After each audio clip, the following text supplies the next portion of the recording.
说再见。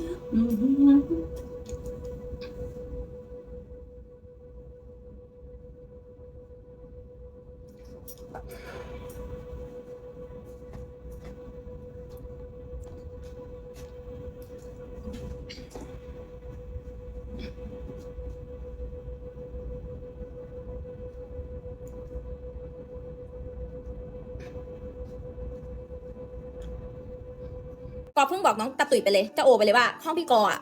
เล่นของเล็กยากมากจริงถามโอดูก็บอกโอว่าห้องพี่กอเล่นของเล็กยากมากเพราะว่ามันชอบตันมันชอบอะไรเงี้ยพี่กอมันต้องเล่นของพี่กอมันจะออกแต่ของใหญ่แล้วมันจะออกยาก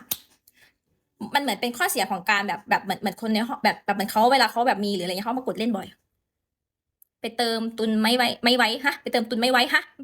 ไปเติมตุนไว้ไหม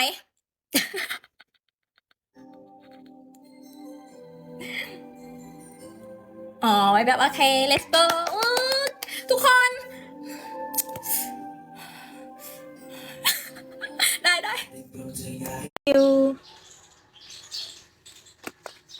โอเค